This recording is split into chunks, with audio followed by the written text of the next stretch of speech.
ثم قال النبي: من يدفع هؤلاء عني وله الجنة. وجاء أبي بن خلف لابس متترس بحديد، يقول ما في الا فتحة عيونه.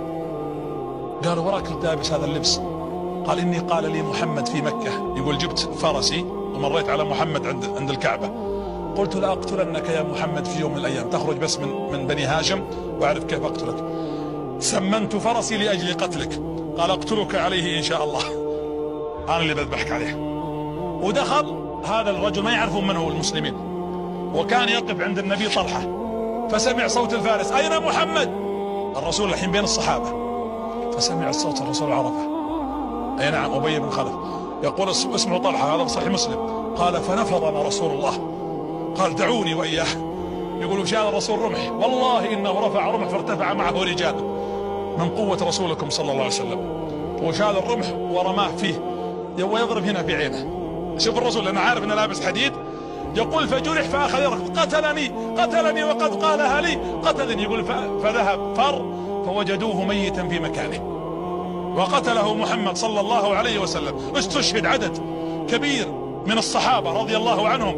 حمزة سيد الشهداء وأسد الإسلام، هو جاء من وراء جبل الرماة. يوم شافوا الصحابة نزلوا يبغون الآن يعيدون المعركة، يعيدون الكفة شوي، فجاء من خلف ومعه 3، فجعلهم يصعدون 2 أو 3 اللي معه، وهو جالس يبغى يرقى فوق، لأن خالد فوق ومعه مجموعة 300 رجل مو شويين.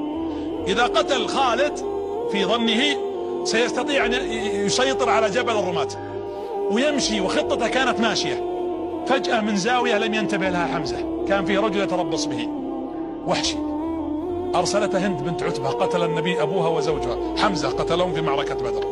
قالت: من يأتيني يقتل لي حمزة وأعتقك. هو عبد كان. يقول: فذهبت أتحرى بس أبغى العتق. يقول: فرأيته وحمزة الآن سيصعد على الجبل. يقول: فأخذت رمحا ورميت رمحا بكل ما أرمي بقوة، فعلمت أنه صائبة. يقول: فدخل الرمح في ظهره وخرج مع أحشائه. يقول: هو ما شافني. تخيل واحد زي أنا جالس أسولف معكم بكل أمان، ما عندي إحساس في أحد وراي، نفس الوضع. يقول: فالتفت علي حمزة. شوفوا الحديث الصحيح وش يقول. يقول: من هو صحابي؟ وحشي، طبعا أسلم بعدين وحشي. يقول: فلما التفت والله إني رأيت عينيه من حدة نظره إليه خوفني. يقول: ما عاد قدرت حتى انحاش. يقول: وكان يمشي يتقدم. يقول: فاقترب مني وأنا واقف. يقول كأني شللت، ما تحركت من الخوف وهو مطعون.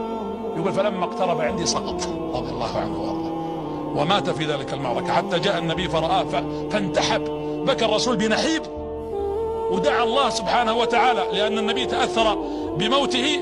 وقبل أن يأتي الرسول تقدم واحد من الكفار وأدخل رمحا في فمه حتى قطع فمه وكسر أسنانه، فجاء النبي ورآه بهذه الحالة وتأثر صلى الله عليه وآله وسلم.